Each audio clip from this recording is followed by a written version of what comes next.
हाँ, इसमें देखेंगे it states that if elements are arranged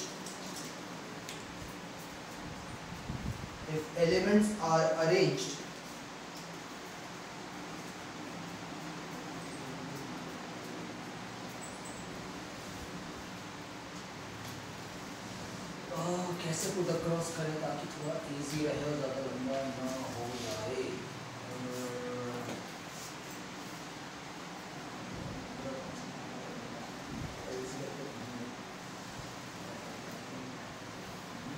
ठीक है, if elements are arranged in a group of 8,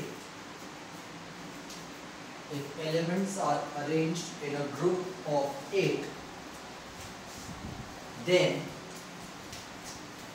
in a group of 8, then we spell T-H-A-N compare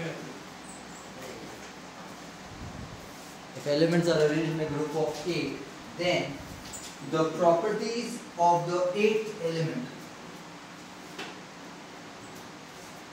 then the property of the 8th element, then the properties of the 8th element resemble to that of the first. Then the properties of the 8th element resemble to that of the first. Resemble to that of the first. आपको already समझा दिया था कि भाई अगर आप count करना शुरू कर दे तो पहले से जो 8वां एलिमेंट आएगा उसकी प्रॉपर्टी हमेशा फर्स्ट को रिजेंबल करती है। ये मैंने आपको समझाया। ड्रॉबैक लिख लेंगे इसमें, ड्रॉबैक, लिमिटेशन, शॉर्टकट, जो भी वर्ड यूज आप करना चाहें। न्यूलन्स लॉ ऑफ ऑक्टेव का ड्रॉबैक या लिमिटेशन या शॉर्टकट।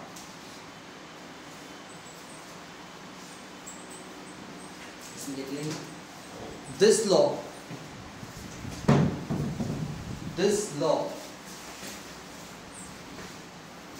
was only applicable.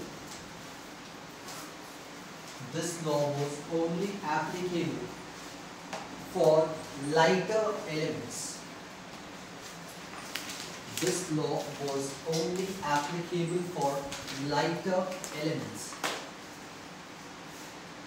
इस लाइट यहाँ पर इसका ये मतलब नहीं कि हल्के एलिमेंट्स की बात कर रहे हैं, भारी वाले इसके नहीं। Lighter is primarily first 20, but we do not code the number. हम नंबर को कोड नहीं करेंगे कभी भी, हम lighter elements करेंगे। तो ये था भाई आपका न्यूटन का लॉ ऑफ ऑक्टेव, बड़ा इंटरेस्टिंग लॉ था। जैसे मैंने आपको बोला इसके अलावा एक और लॉ आया था जो लोका में है, जो हमारे कोर्स में नहीं है, 11th में मिलेगा आप लोगों को, तो हम उसको स्किप करेंगे और डायरेक्टली जाएंगे एक बहुत इंटरेस्टिंग एरा में जहाँ पे भाई साहब आएंगे जिनका नाम है मेंडलीव।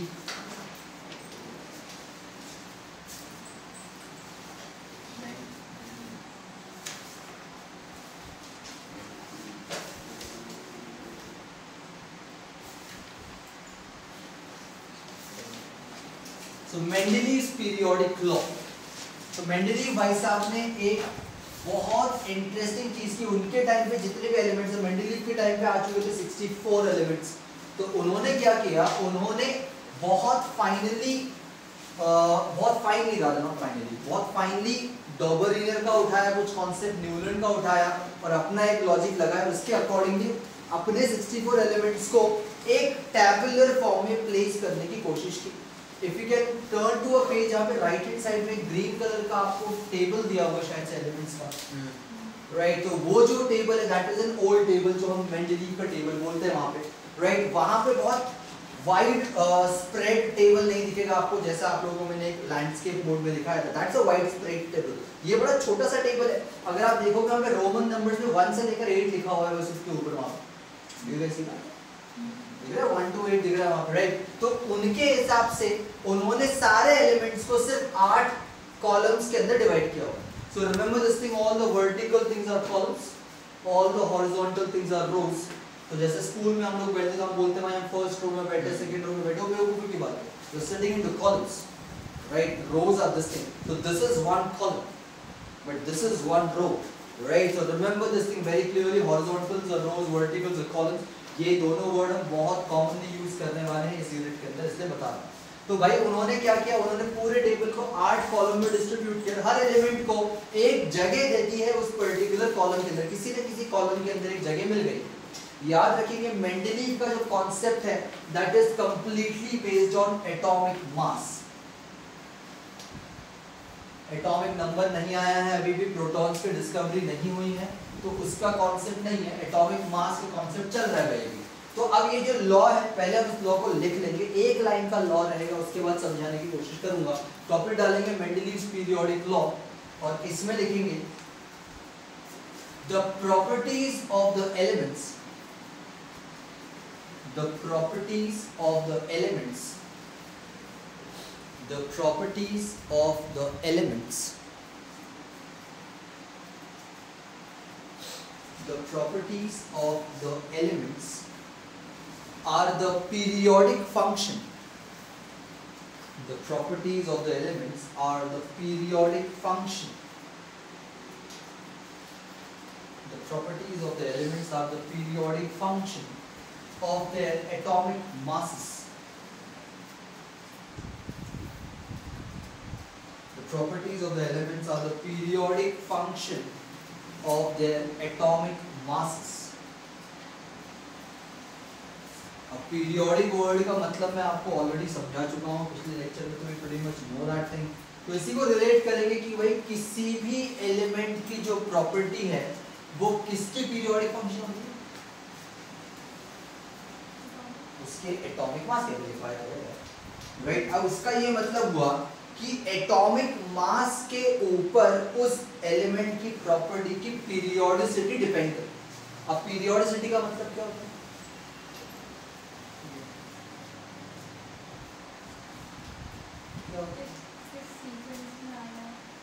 लेक्चर देखा क्यों? आज थोड़ी है, सैटरडे को थर्सडे पिछली क्लास में पढ़ा है ना, पहले लेक्चर में इसका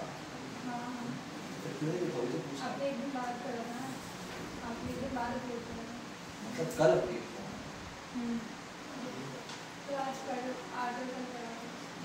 आज टेस्ट था ना, दिन भर कल पढ़ा होगा ना। मेरा लेक्चर कितना 20-25 मिनट का तो था, हार्ड कितना देगा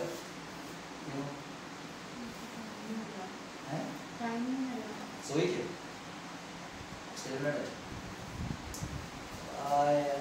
अच्छी बात करते हो तुम लोग यार, बहुत ज्यादा ठीक है। तो भाई पीरियोडिसिटी का मतलब क्या होता है, शॉर्ट क्या बिल्कुल हो जाएगा, तो यहीं पे था बोलना, मुझे अक्षर ने तो रटा ही होगा वैसे, वो तो बता ही देगा।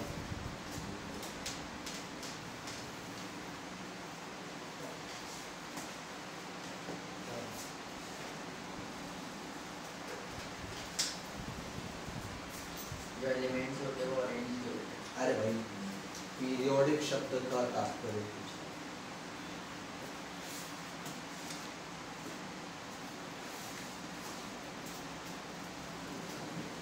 हिमांशु क्या होता है? सॉरी मतलब जैसे किसी चीज का एक ही चीज का पावर रिपीट हो, एग्जैक्टली जैसे अर्थ का रोटेशन 24 आवर्स में होता है। हाँ। तो जैसे सुबह होगी फिर रात होगी, अगले दिन भी सेम वैसे ही होता है। आफ्टर द फेज लिंक करो, आप लोगों की लाइफ की स्टोरी है, रोज एक ही तो चलो होता ही नहीं हमारी life, but that is also periodic. वही सुबह उठ के रात तक टाइम वेस्ट करना, then again repeat the entire day, then repeat the entire day, then repeat the entire day. That is what periodicity of wastage of time is all, right? But periodicity का तात्पर्य होता है कि एक property का, एक characteristic का, एक चीज का एक फिक्स्ड इंटरवल के बाद रिपीट हो, अपने आप को रेकर करना, right? So that is what periodicity is all about. अब ये लॉ क्या बोल रहा है कि भाई किसी भी एलिमेंट की जो प्रॉपर्टी है वो उसके एटॉमिक मास के पीरियोडिक फंक्शन है, मतलब उसके एटॉमिक मास की पीरियोडिसिटी पे डिपेंड करती है। इसका मतलब ये हुआ कि अगर मैं एक पर्टिकुलर प्रॉपर्टी को पकड़ लूं, कुछ भी पकड़ लिया, मैंने वैलेंसी पकड़ लिया, लेट अस से कि मैं बोल रहा हूँ valency should be equal to 1, मैंने एक कोट कर दिया valency should be equal to 1। अब ऐसा तो नहीं कि अगर मैं एलिमेंट्स को अरेंज करूंगा तो हर एलिमेंट की वैलेंसी 1 हो जाएगी, नहीं होगा। वो जो वैलेंसी 1 है, अगर मैंने जैसे सोडियम की बात करी, we know atomic number is 11, valency is 1, तो सोडियम की अगर वैलेंसी 1 है तो जब तक अगला एलिमेंट आएगा जिसकी वैलेंसी 1 होगी, उनके बीच में कुछ एलिमेंट्स आ चुके होंगे ऑलरेडी, राइट। तो अगर मैं सोडियम से लेकर वापस पोटेशियम तक जाता हूं जिसकी वैलेंसी 1 होती है, तो उसके बीच में 8 एलिमेंट्स आ जाते हैं, मैग्नीशियम से लेकर आर्गन तक।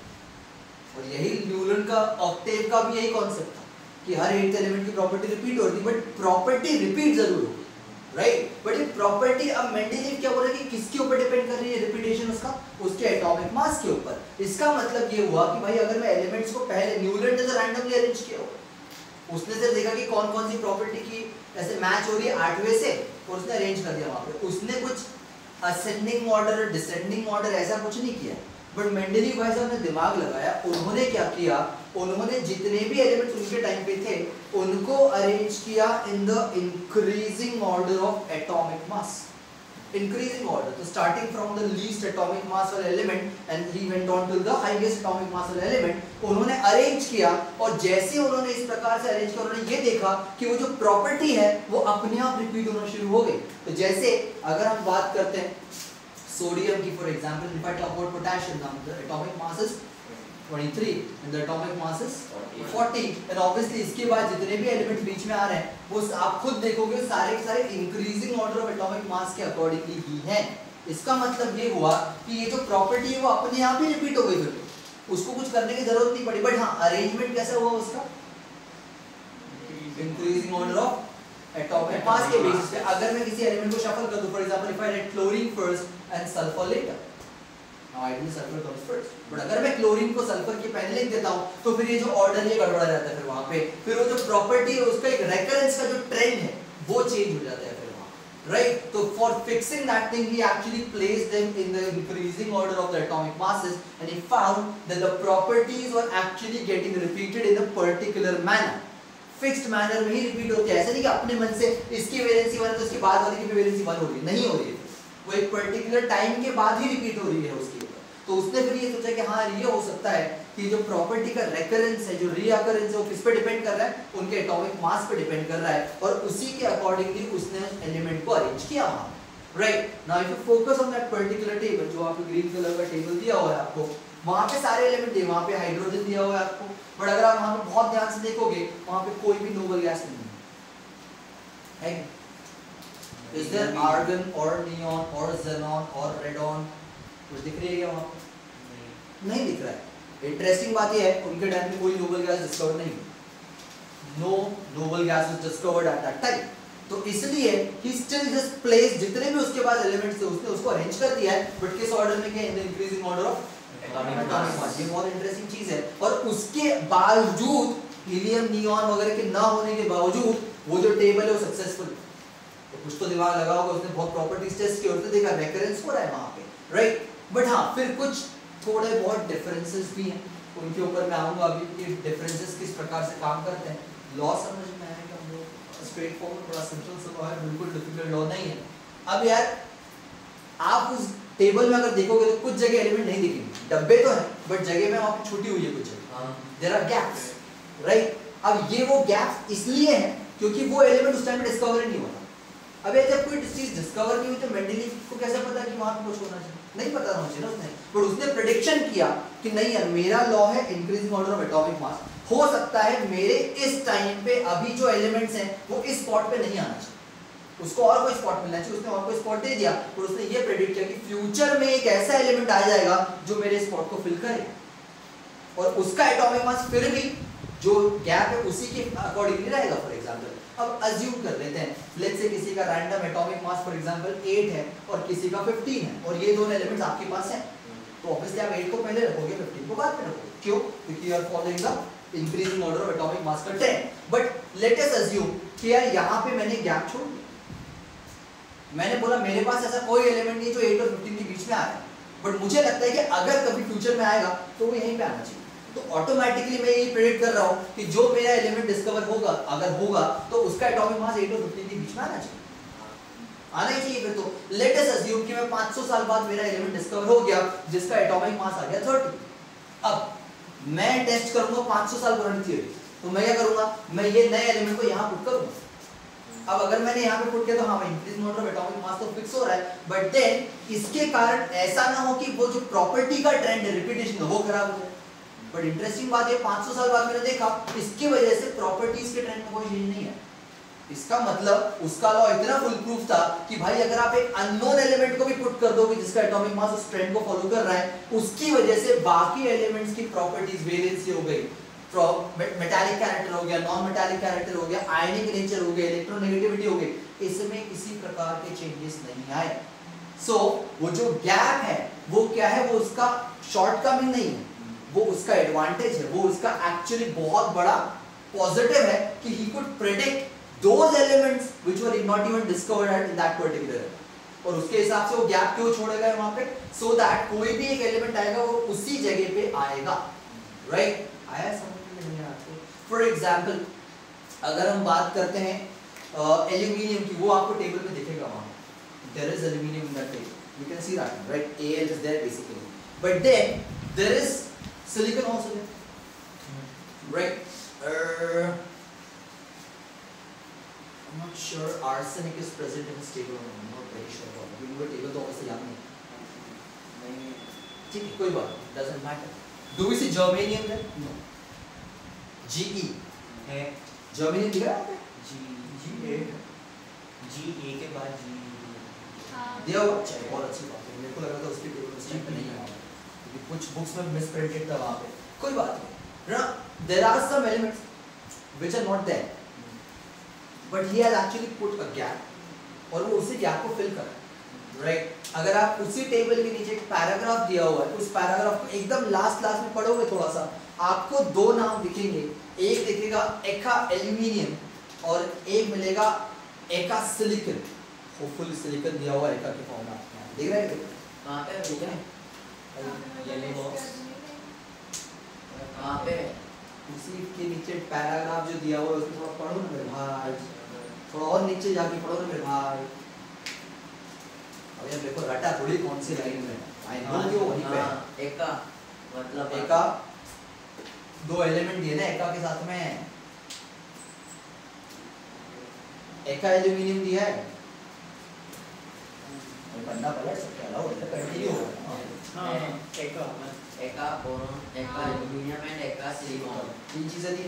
हाँ एका बोरॉन, एका एल्यूमिनियम, एका सिलिकॉन। बोरॉन एल्यूमिनियम सिलिकॉन तीनों है उसके इसमें, पर एका बोरॉन, एका is basically what Sanskrit word है, तो वन। सो बोरॉन से एसोसिएटेड एक एलिमेंट, एल्यूमिनियम से एसोसिएटेड एक एलिमेंट और सिलिकॉन से एसोसिएटेड एक एलिमेंट जो उसने प्रेडिक्ट किया कि ये आएंगे डेफिनेटली फ्यूचर में, और उसने नाम ही दे दिया कि मेरे को पता है कि बोरॉन से ही एसोसिएटेड मिलेगा, या एल्यूमिनियम से एसोसिएटेड ही मिलेगा, या सिलिकॉन से एसोसिएटेड ही मिलेगा। फिर उनके तीन एलिमेंट दिए भी आपको बुक के अंदर कि एका बोरॉन की जगह कौन सा एलिमेंट आया है, क्या है भाई एका बोरॉन की जगह? गैलियम। अरे वहां पे देखो ना, मेरे से क्या पूछ रहे हो, इतना तो पढ़ना आना चाहिए। तीन एलिमेंट दिए होंगे ना वहां पे,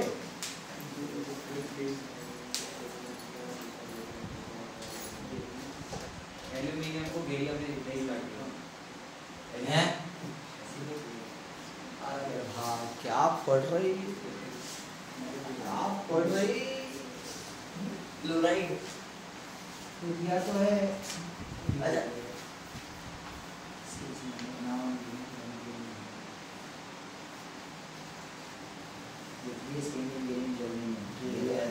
वो तो पीछे दिया भाई, ये नाम के पीछे। अब तो भाई पैराग्राफ में सेम लाइन में चल रहा,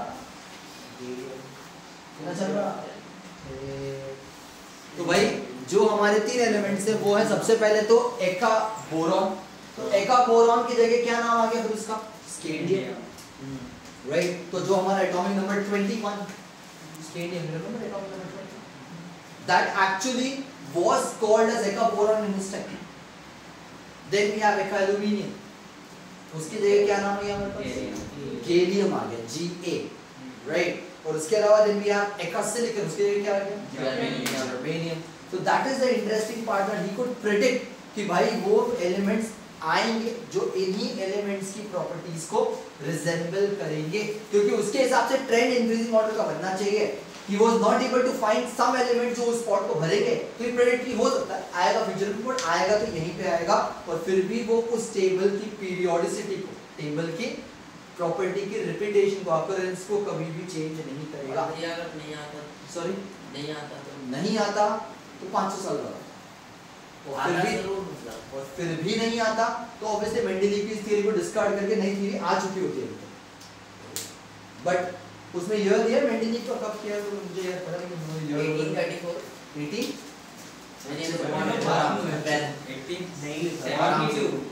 72 में नहीं, वो तो पैदा हुए थे 1834 में। आराम से 72 में बुक में पब्लिश हो गया था।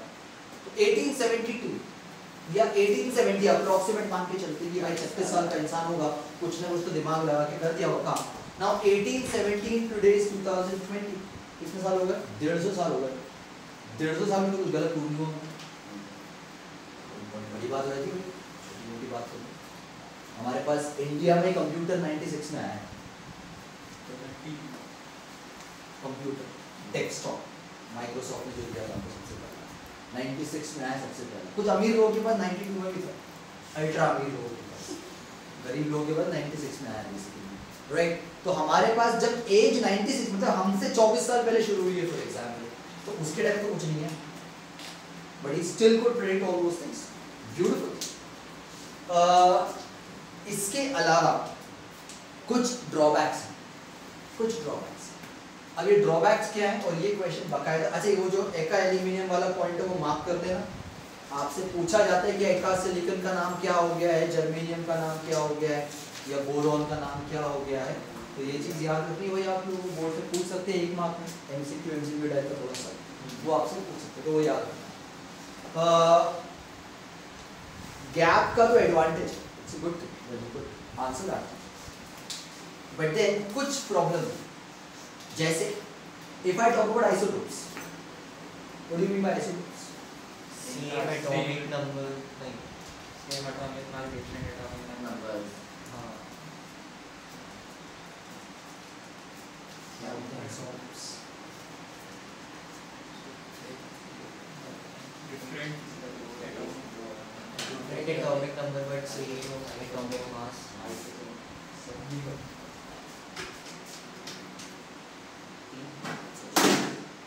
अच्छा होना मैंने एंटी से मना कर दिया, बेइज्जती वाली मत लो वहाँ पे जाके, इतना लंबा जाओ फिर बेइज्जती हो गई, क्या मतलब अपना वहाँ पे। अरे मेरे भाई ऐसे क्या कर रहे तुम लोग यार। पिछला साल की बात है, बट पिछला साल मतलब ऐसा नहीं कि 5-6 साल हो गए, कुछ महीनों पहले की बात है, अभी तो बड़ा है। किसी को नहीं, ये बड़ा इंटरेस्टिंग बात है। ये पता है मास और एटॉमिक दोनों में से कोई तो सेम होगा, कंफ्यूजन 50-50 ले सकते हैं। तो ये एलिमेंट्स जिनका एटॉमिक नंबर सेम होता है और मास नंबर अलग होता है, एटॉमिक मास तो आता ही नहीं, मास नंबर अलग होता है। तो मैंने आपको बहुत क्लियर समझा था कि एटॉमिक मास और mass number are two different things. हम बोल के आता कुछ नहीं समझ में, अभी तक पता नहीं डिफरेंस क्या दोनों वो अलग है, तो जैसे हम बोलना आता है, पता है तो अलग होते हैं।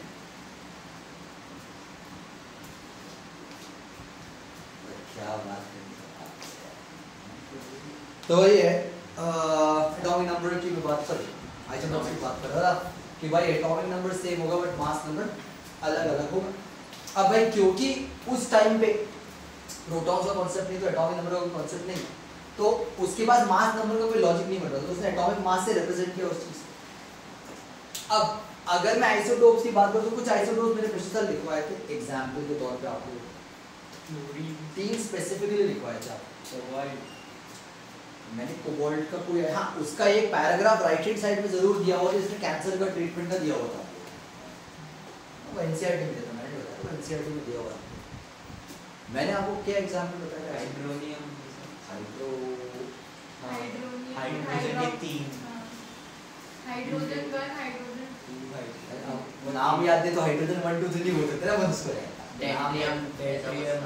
ड्यूटेरियम, ड्यूटेरियम, ऐसा कुछ था। Deuterium, hydronium, protium, deuterium and tritium, H11, H12 and H13, जिसमें एटॉमिक नंबर सबका 1 है बट मास नंबर्स का भी 1 2 and 3 रिस्पेक्टिवली, ये याद है कि नहीं?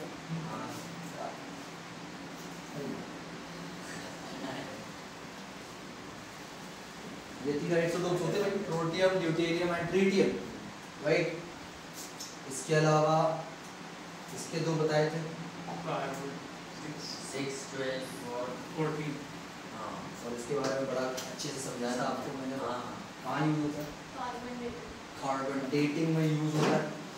इसके अलावा आप लोग को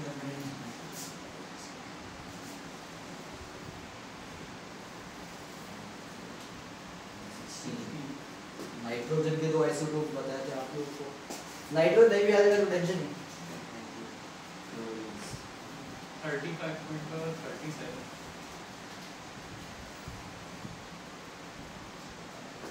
35 and 37 ये दो आइसोटोप बताए थे।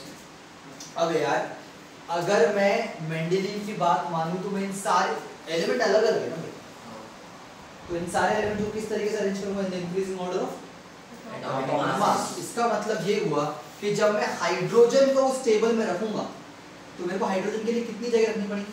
3। यही इंक्रीजिंग ऑर्डर। कार्बन के लिए भी दो अलग अलग जगह चाहिए, तो क्लोरीन के लिए दो जगह चाहिए, नाइट्रोजन के लिए दो चाहिए, एंड जितने भी एलिमेंट्स के आइसोटोप होंगे सबके लिए अलग अलग जगह चाहिए। बट क्या भाई साहब ने हाइड्रोजन के लिए 3 जगह दी? नहीं एक ही दी क्लोरीन के लिए 2 दिया है क्या? नहीं, एक ही। कार्बन के लिए 2 दिया है क्या? सबके लिए एक ही तो मतलब अगर आपका law increasing order of atomic मास पे बेस्ड है तो आपको सबको अलग अलग जगह देनी चाहिए, बट आप फिर भी उनको एक एक दे रहे। लोगों ने प्रश्न किया कि भाई आपका लॉ आप ही अपने मन से चला रहे जिंदगी में, ऐसा थोड़ी काम चलता है। तो वो बोलता है कि नहीं भाई, माय लाइफ माय रूल्स, मैं उनको एक ही जगह दूंगा। अब मेरे को नहीं पता मैं एक जगह क्यों दूंगा, बट मैं एक ही दूंगा। लोगों ने पूछा क्यों, he could not answer that, ये उसका ड्रॉबैक है। अब वो क्यों बंदा फिर भी सही था बेचारा, वो अभी अपन बाद में पढ़ेंगे। अभी एरा चल रहा है तो अभी बेचारा is not able to answer that. Secondly लोगों ने उस टाइम पे ये H1 H2 H3 आ गए थे, अभी तो लोगों ने क्वेश्चन किया ना आइसोटोप्स का। नहीं आता था। अरे नहीं आएंगे तो कैसे करेगा कोई आंसर क्वेश्चन है? इतना तो सवाल आए उनके मन में क्या कि जैसे अगर मान लो कि मान लो, तो वो भी बोलेगा मान लो हो जाएगा ऐसे। नहीं, साइंटिफिक कम्युनिटी क्वेश्चन करती है तो एक लॉजिकल वैल्यू क्यों कर सकती है? आप उसको आंसर कर पाए तो आप जीनियस, नहीं कर पाए तो अल्ट्रा जीनियस। बिल्कुल बनाना तो आने चाहिए ना फिर भी यार। तो भाई ही कुड नॉट आंसर कि भाई हमारे जो आइसोटोप्स है उनको वो अलग अलग जगह क्यों नहीं दे रहा है, उसके लॉ के अकॉर्डिंगली उन्होंने सिर्फ एक स्पॉट क्यों दिया। He is not able to answer that. Secondly if you look at this table and even अगर आप अपना लैंडस्केप वाला टेबल भी अगर आप थोड़ा सा देख लोगे 1 मिनट के लिए, हाइड्रोजन को जरा देखूंगा ध्यान से। हाइड्रोजन, अब हाइड्रोजन का डब्बा अगर आप देखोगे, मुझे नहीं पता एनसीईआरटी में कैसा दिया, बट हाइड्रोजन का जो डब्बा है वो पीरियोडिक टेबल में जुड़ा नहीं है, तो थोड़ा अलग है बेचारा। हाँ राइट, तो ये मिसप्रिंटेड नहीं है, वो वैसा ही। अब यार अगर जुड़ा है तो वो पीरियोडिक टेबल का हिस्सा होना चाहिए, बट अगर जुड़ा नहीं है तो वो पीरियोडिक टेबल का हिस्सा नहीं होना चाहिए, पर फिर भी रखा गया है उसको। मेंडेलीव ने भी वही किया था। मेंडेलीव ने हाइड्रोजन को कोई फिक्स्ड पोजीशन नहीं दी। जुड़ा है मतलब फिक्स, जुड़ा नहीं है तो फिक्स पोजीशन नहीं है। तो पीपल स्टार्टेड आस्किंग कि भाई आप हाइड्रोजन की पोजीशन फिक्स क्यों नहीं करते? अगर आपको लग रहा है कि वो इसी ट्रेंड को फॉलो कर रहा है तो यही कर रखो इसको, why not fixing it? Is like यार मेरे को नहीं पता मैं क्यों नहीं कर पा रहा, but I can not give hydrogen a position in the periodic table which is proven right now. Normal अपना जो ना अब अभी का जो पीरियोडिक टेबल में देखोगे उसमें भी हाइड्रोजन की कोई पोजीशन नहीं है, उसको अभी भी अलग रखा गया है। तो is not able to answer the position of hydrogen, is not able to answer the different places for isotopes. दो ड्रॉबैक बता दी मैंने आपको उसको। हाँ समझ में आ रहा है कि नहीं आ रहा है? भाई ये यूनिट ऐसे चलेगा, बहुत कॉन्सेप्चुअल है, आपको याद रखनी पड़ेगी चीजें, मेरे नोट्स से फर्क नहीं पड़ेगा इसमें बहुत ज्यादा, आप हैव टू अंडरस्टैंड। तीसरी चीज जो गैप्स का कॉन्सेप्ट था उसमें people started asking that why are putting gaps in the periodic table, is like I am not able to answer that particular part, but I really feel that there might be something in future which might actually fill that spot. अब वो उसकी positive चीज है, but उस time पे उसका drawback है क्योंकि भाई वो आंसर नहीं कर पा रहा है कि वो जगह क्यों छोड़ रहा है वहां पे। तो ये उसके 3 प्राइम ड्रॉबैक्स हैं इसके टेबल पे। अभ्यास तो उसने ये तो बोल दिया था ना कि फ्यूचर में आएंगे। अबे तो फ्यूचर देखा है किसी और मैं बोलूँ तो 800 साल जिएगा तो जिंदा रहेगा देखने के लिए, तो 800 साल जिया के लिए जिए। फ्यूचर का प्रेडिक्शन तो बेवकूफी हो जाती है, भविष्यवाणी से तो बेवकूफी की बात होती है। जितना भी बोल लो कि हाँ तो भाई 90% के ऊपर मान ले, ये तो भविष्यवाणी भी बेवकूफी वाली हो गई, ये तो नहीं करनी चाहिए ऐसी हमको। तो भविष्यवाणियों के ऊपर आपकी चीजें सत्य या असत्य नहीं होती जब तक वो घटित ना हो जाए, राइट? जब हो जाएगा तो मान जाएंगे, बट वो मान के सुनने के लिए जिंदा नहीं रहेगा बेचारा। तो वही लॉजिक ये कि 3 ड्रॉबैक थे। सबसे पहले the gaps in the periodic table, he could not answer that. Second, position of isotopes, he could not answer that. Third, position of hydrogen, he could not answer that. अब वो जो position of hydrogen वाला जो concept है वो थोड़ा सा वेग है, क्योंकि वो ड्रॉबैक तो उस टाइम पे था, बट प्रॉब्लम है कि आज भी उसको पोजीशन फिक्स नहीं है। तो वो ड्रॉबैक ना बन के वो एक तरीके से काउंटर पार्टी बन जाता है। ड्रॉबैक होता तो करेक्शन हो जाता उसमें, बट करेक्शन नहीं हुआ है आज तक, क्योंकि भाई वो नहीं है। अब वो क्यों नहीं, I will give you an explanation in the coming lectures as well. इतना समझ में आ गया हम लोगों को कि नहीं आया? सर क्लोरीन को फिर क्यों रखा गया अंदर जो टेबल है? वही की तो जगह है। क्लोरीन लीडिंग ये 2 है ना, हाइड्रोजन की 3 जगह दिख रही है, नहीं कार्बन की 2 जगह दिख रही है, नहीं नाइट्रोजन की 2 दिख रही है, नहीं क्लोरीन का कितने का परेशान है? ये अच्छा है, क्लोरीन की परेशानी होनी चाहिए। तो भाई ये है मेंडेलीव का कॉन्सेप्ट, बहुत इंटरेस्टिंग कॉन्सेप्ट है। जैसे मैंने बोला एटॉमिक मास पे बेस्ड है, जितना भी टेबल अरेंज हुआ है वहां पे वो इंक्रीजिंग ऑर्डर ऑफ एटॉमिक मास में हुआ है, और उसके बावजूद वहां पे आपको एक ट्रेंड देखने को मिलेगा on the periodic function of properties. But हाँ एक चीज हमें याद रखना है, मेंडेलीव के टाइम पे नोबल गैसेस एग्जिस्टेंस में नहीं थी। अब ऐसा नहीं कि वो एटमॉस्फेयर में जो थी, बट हम उसको डिस्कवर नहीं कर पाए, हम उसकी स्टडी नहीं कर पाए, तो there were no noble gases. But उसके बावजूद वो टॉपिक जो टेबल है वो बड़ा अच्छे से काम कर रहा है। इसके अलावा अगर आप उस मेंडेलीव के टेबल पे फोकस करें, राइट, वहां पे आपको 2 कॉलम, हम नॉट श्योर अलग से दिए नहीं एनसीईआरटी में, 2 कॉलम दिखेंगे, एक ऑक्साइड का दिखेगा और एक हाइड्राइड का दिखेगा। दिख रहा है आपको? RO या RH के फॉर्म में ऐसा दिख रहा है, R या X जो भी उन लोगों ने यूज किया होगा। क्या यूज किया? RO एंड RH, R और RH के फॉर्म, राइट। अब किसी भी एलिमेंट को अगर मैं R से रिप्रेजेंट करूं रैंडम, तो उसका जो ऑक्साइड बनेगा वो RO के फॉर्म में बनेगा। जैसे अगर मैं कार्बन का ऑक्साइड बनाता हूं तो कार्बन डाइऑक्साइड CO2 तो C और O के फॉर्म में आता है ना। ऑक्साइड किसमें और क्या आएगा इसके बाद? तो भाई कोई भी मेटल का ऑक्साइड RO के फॉर्म में जाएगा, कोई भी मेटल का हाइड्राइड RH के फॉर्म में जाएगा। अब बड़ा इंटरेस्टिंग है, अगर किसी एलिमेंट की वैलेंसी 1 हो तो उसका ऑक्साइड का फॉर्मूला क्या बनेगा? R2O।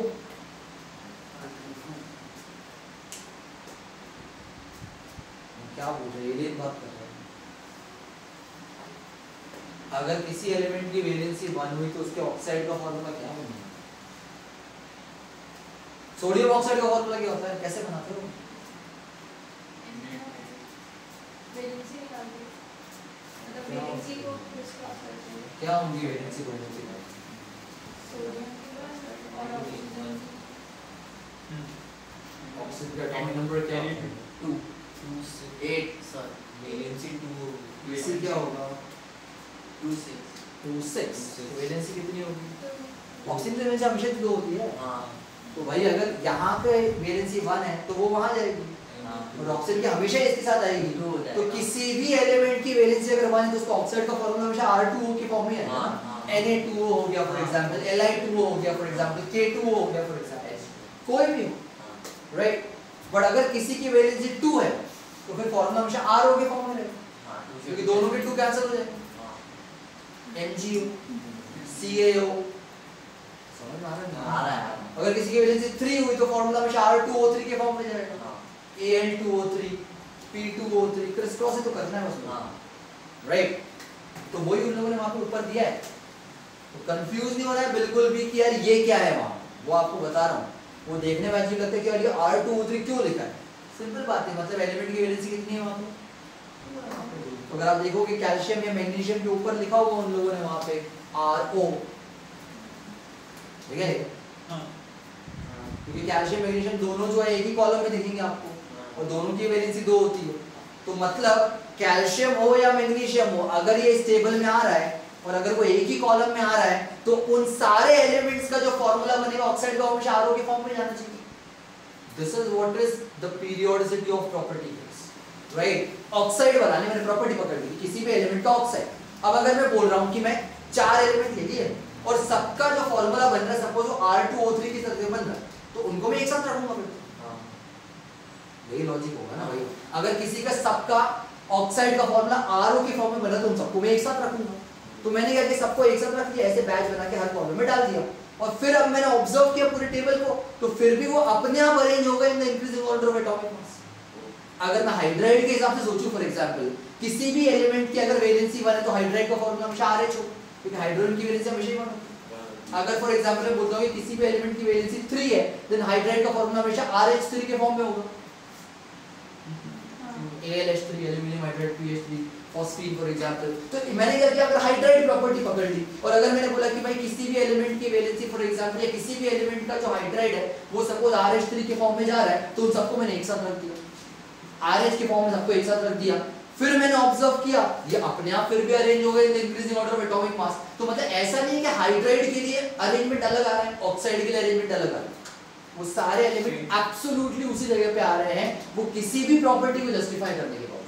तो that is the genius of that person, that उसने उन एलिमेंट्स को इस तरीके से अरेंज किया कि उनका हाइड्राइड हो या ऑक्साइड हो या फॉस्फाइड हो, कोई भी प्रॉपर्टी हो, वैलेंसी हो, इलेक्ट्रोनेगेटिविटी हो, पॉजिटिविटी हो, वो सारे की सारी चीजें सारी प्रॉपर्टी को अडियर करते हुए, फॉलो करते हुए भी इंक्रीजिंग ऑर्डर ऑफ एटॉमिक मास के ऊपर ही आ रहे हैं। ऐसा नहीं कि कहीं ऊपर नीचे चीज हो रही, कुछ जगह ऊपर नीचे चीजें हुई हैं, बट फिर उसने बाद में कैसे जस्टिफाई हुआ वो भी बताऊंगा। फॉर एग्जाम्पल अगर आप उसी के टेबल को थोड़ा ध्यान से देखेंगे, हरे हरे टेबल को, प्लीज कोबाल्ट और निकल ढूंढेंगे मेरे लिए दोनों एलिमेंट्स वहां पे दिख रहे हैं, दिख रहा है? अब यार देखो, जो एलिमेंट मैंने आपको याद करवाए हैं, आयरन आता है 26 पे, कोबाल्ट आता है 27 पे, निकल आता है 28 पे। Iron cobalt nickel, right? उसके अंदर भी कोबाल्ट पहले आ रहा है, निकल बाद में आ रहा है। अब थोड़ा ध्यान से देखो, निकल का एटॉमिक मास जो है वो कोबाल्ट से कम है, दिख रहा है? बट यार अगर वो increasing order of atomic mass follow करे तो पहले निकल आना चाहिए, कोबाल्ट बाद में जाना चाहिए था। समझ में आ रहा नहीं आ रहा लॉजिक? पर उसने ये देखा कि नहीं यार, अगर मैं ऐसे रखूंगा तो फिर वो ऑक्साइड हाइड्राइड सब गड़बड़ हो रहा है। जैसे उसने एक्सचेंज किया, अपने आप टेबल वापस सेटअप हो। ड्रॉबैक लोगों ने क्वेश्चन किया कि क्यों भाई, अगर तुम्हारा एटॉमिक मास का ट्रेंड है इंक्रीजिंग ऑर्डर का, तुम ये फालतू में चीजें एक्सचेंज क्यों कर रहे हो?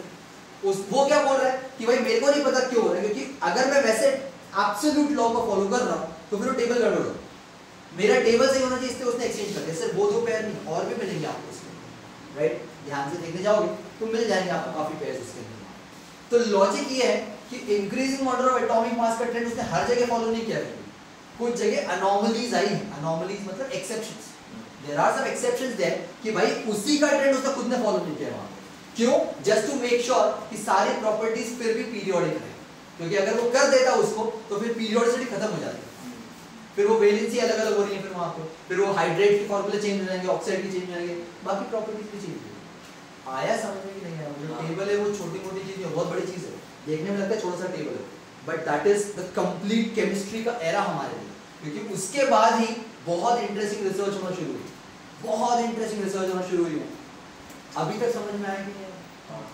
पक्का डिफिकल्ट तो नहीं है बिल्कुल। कितने ड्रॉबैक बन गए हमारे पास इसके? 3 सबसे पहला स्पेस गैप्स, ठीक है। दूसरा आइसोटोपिक पोजीशन, तीसरा हाइड्रोजन की पोजीशन को एक ड्रॉबैक मत लेना क्योंकि वो अभी भी गैरेंटेड नहीं है, अच्छा उसको हटाओ। और तीसरा ये वाला जो अनोमलिक बिहेवियर है, अनोमलिक ट्रेंड इन एटॉमिक मासेस, कि भाई इंक्रीजिंग ऑर्डर को फॉलो न करते हुए कुछ एलिमेंट्स जिनके कम है वो भी बाद में आ रहे हैं, जिनके ज्यादा है वो पहले आ रहे हैं, इंक्रीजिंग ऑर्डर फॉलो नहीं कर रहा। आया समझ में नहीं आया? मेरा काम समझाने का, नोट्स बनाने आपको इसके याद रखना। फिर बोलोगे समझ में तो आया बट लिखना नहीं आया, ये ना होना चाहिए। मैंने आपको पिछले लेक्चर में बोला था कि इस चैप्टर में नोट्स इंपॉर्टेंट नहीं, वो आपको दूंगा मैं, जहाँ लगेगा वो दूँ, जहाँ नहीं लगेगा वो आपको खुद बनाना। और ये बोर्ड का क्वेश्चन है यार, ड्रॉबैक्स और मेंडलीव टेबल, ठीक है। अब दो टेबल हैं, एक तो मेंडलीव का पीरियोडिक टेबल और एक मॉडर्न पीरियोडिक टेबल है जो पूरा लैंडस्केप है। दोनों को मैं अब्रीविएट एमपीटी कर देता हूँ, मॉडर्न पीरियोडिक टेबल या मेंडलीव पीरियोडिक टेबल। तो अगर कहीं अब्रीविएशन आए तो सबसे पहला क्वेश्चन होना चाहिए कौन सा टेबल की बात कर रहे हो, are you talking about Mendeleev और you talking about modern. Modern is corrected version, जो मेंडलीव का प्रॉब्लम आता है ड्रॉबैक को करेक्ट करके नया टेबल बनाया हुआ है। अभी तक समझ में आया कि हाँ पक्का, ठीक है। ये जो टेबल है इसमें उन्होंने नोबल गैस के बारे में कुछ सोचा था, गैस वगैरह यार ऑनेस्टली स्पीकिंग उसके टाइम पे डिस्कवरी हुई नहीं, तो उसने लॉजिक भी नहीं बनाया उसका, राइट, वो कॉन्सेप्ट है इसीलिए। देखो भाई ये table is not as per Dobereiner, this table is not as per Mendeleev, sorry Newlands, this is completely his own table taking some initiatives from all the tables. अब बात आती है मॉडर्न पीरियोडिक टेबल कि भाई अब जो Mendeleev की जो हरकतें हुई हैं, जो उसकी वजह से वो आंसर नहीं कर पाया, वो हमारे नए टेबल में करेक्ट कैसे होगा। तो सबसे पहले तो जो मॉडर्न पीरियोडिक टेबल, इसके बारे में स्टेटमेंट नेक्स्ट क्लास में दिखाऊंगा आप लोगों को, तो स्टेटमेंट बता देता हूं। सेम स्टेटमेंट है जो मेंडलीव का statement, the properties of the elements of the periodic function of the atomic masses, Mendeleev. अब प्रोटॉन की डिस्कवरी हो गई, रदरफोर्ड भाई साहब ने अपनी हरकतें कर दी हैं वहां पे, राइट। प्रोटॉन की डिस्कवरी हुई, suddenly atomic number comes in picture, right. And with modern periodic law जो है, ये मेंडलीव का जो मॉडर्न पीरियोडिक लॉ है, वो सिर्फ एक चीज चेंज करता है और वो बोलता है the properties of the elements of the periodic function of the atomic numbers. Atomic number का जैसे ही कॉन्सेप्ट आया, सारे के सारे मेंडलीव के ड्रॉबैक अपने आप करेक्ट हो गए। सबसे पहला ड्रॉबैक तो सर इसमें इसकी क्या गलती थी फिर विचार की? कहां गलती है? पर भाई आप उस टाइम पे अगर आप आंसर नहीं कर, आपने टेबल बना दिया, अगर आपने कुछ आंसर बनाया है तो कुछ तो लॉजिक लगा के बनाया है, तो क्या थोड़ी मार रहे हो बैठे। अगर उसने रदरफोर्ड ने पहले कर दिया होता तो वो प्रॉब्लम। हाँ, अगर ये होता कि उसने जो जो बोला वो पूरा ही गलत है, तो डिस्कार्ड हो जाता, फिर नया अलग ही टेबल आता। पर हमारा टेबल उसी को तो एक्सपैंड कर रहा है, मतलब जो उसने बोला बिल्कुल सही बोला, गलत थोड़ी बोला। तो द पॉइंट इज, जैसे ही मॉडर्न पीरियोडिक टेबल या मॉडर्न पीरियोडिक लॉ बोलता है कि भाई जो प्रॉपर्टीज है वो एटॉमिक मास पे डिपेंड नहीं करेंगी, किस पे डिपेंड करेंगी? Atomic number. तो अब जो टेबल है वो किस तरीके से अरेंज होगा? Increasing order of atomic numbers. Now interesting things, isotope की पोजीशन वो बेचारा आंसर नहीं कर पा रहा। लोगों ने पूछा क्लोरीन के दो है, हाइड्रोजन के तीन है, सबको अलग अलग जगह, वो बोलेगा मैं तो एक ही दूं। लोगों ने बोला क्यों? क्योंकि मेरे को नहीं पता। अब आ गया कॉन्सेप्ट एटॉमिक नंबर का। अब क्योंकि आइसोटोप्स के एटॉमिक नंबर एक ही होते हैं, तो फिर उनको अलग अलग जगह देने की जरूरत ही है। भाई अगर मैं increasing order of atomic number के हिसाब से अरेंज कर रहा हूं, तो इन तीनों का तो एटॉमिक नंबर सेम ही है, तो तीनों को मैं अलग अलग जगह क्यों दूंगा? इंक्रीजिंग के हिसाब से एक ही जगह मिलनी चाहिए, दोनों का एटॉमिक नंबर सेम ही है, इनका भी सेम है, इनका भी सेम ही है। तो इसलिए मेंडलीव ने एक ही जगह दी, व्हिच इज एक्चुअली ट्रू ना, क्योंकि एटॉमिक नंबर पे अगर जैसे बेस करता हूं टेबल चेंज ही नहीं होता, और अभी भी वही कांसेप्ट चेंज हो रहा है क्योंकि isotope will have the same atomic numbers. मुझे उस टाइम आइसोटोप का कांसेप्ट आ गया था ये मेंडलीव के टाइम पे, तो लेकिन उनको एटॉमिक नंबर के बारे में तो पता ही नहीं था। देखो कैसा होता है कि मेरे पास दो पत्थर हैं, दोनों पत्थर सपोज ऑक्सीडेशन की प्रॉपर्टी शो करते हैं, तो I can pretty much say that these have to be metals और नो आइडिया होता है। But if I further detect कि हाँ भाई ये भी कार्बन इसके अंदर बहुत ज्यादा, इसके अंदर भी कार्बन बहुत ज्यादा, तो मैं तो बोलूंगा कि कार्बन की दो प्रजातियां हैं। बड़ी प्रजातियां क्या है मेरे को क्या पता, आइसोटोप वही होता है। क्लोरीन दो अलग अलग फॉर्म में एग्जिस्ट करता है, अर्थ में मिल रहा है ना मेरे को, दिस इज 75%, दिस इज 25%, ये क्वेश्चन था पीछे से। एवरेज एटॉमिक मास तभी 35.5 आता है, 75% of this plus of 35% of this, so 25% of that, दोनों अर्थ में मिल रहा है ना मेरे को।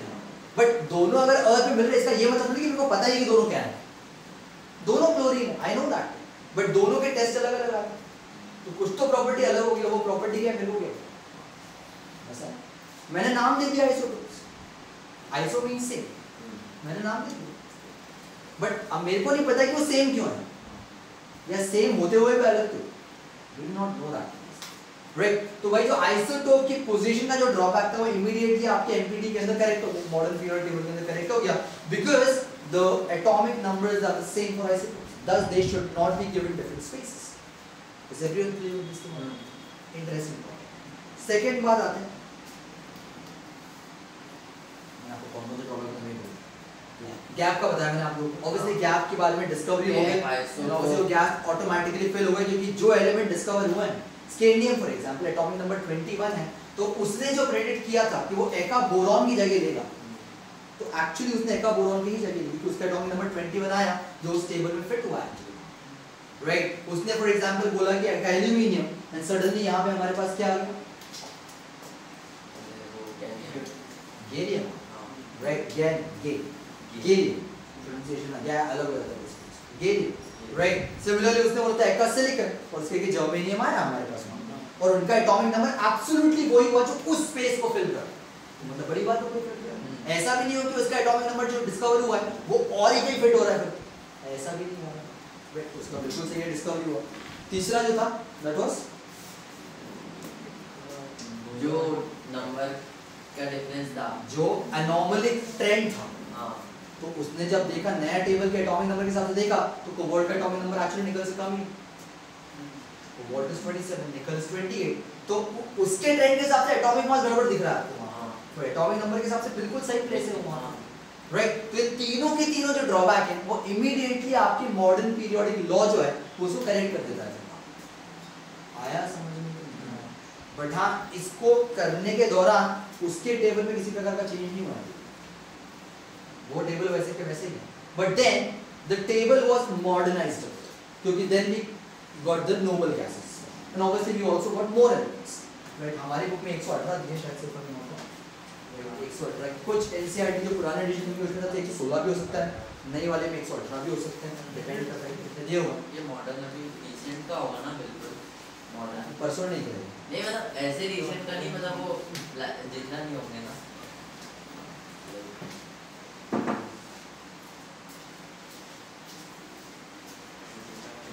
नहीं यही हम गई सामान उसको यार उसका दीदी ने भाइयों के पास इंटर नहीं लिया था,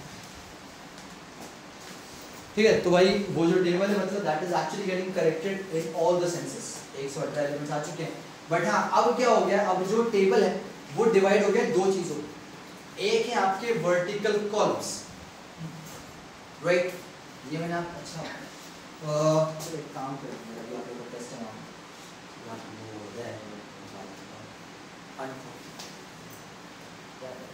पेपर तो वहाँ पे ही है अभी मेरा, मतलब फैकल्टी तो द इनिशिएटिव कि मैं ही प्रिंट करा दूँ, टेंशन नहीं है, ठीक है, अच्छी बात है। कुछ तो बच्चा अपने टाइम से प्रिपेयर करके आ रहा है, अच्छे मेहनत करके आ रहा है, कुछ तो मिले नंबर चाहिए मेरे को, फोन नंबर नहीं उसका नंबर, देखते कितना अच्छे से करके आपको बड़ा। नेक्स्ट क्लास में कंटिन्यू करेंगे अपन इसको, नेक्स्ट क्लास में चैप्टर कंप्लीट करेंगे। भाई इसके पहले मेरे को ये मेंडेलिव का पूरा लिखा होना चाहिए, लॉ मैंने लिखवा दिया, कॉन्सेप्ट आपको लिखेंगे, ड्रॉबैक्स आपको लिखेंगे, इसके साथ मॉडर्न पीरियड टेबल क्या है मुझे लिखना है, सिर्फ मेंडेलिव के टेबल पे फोकस करो और वो एका वगैरह का भी लिख लेना कॉपी में, भूल जाओगे सर वो लीनियर इक्वेशन वाला टेस्ट जब मंडे को जब दुकान खुल जाएगी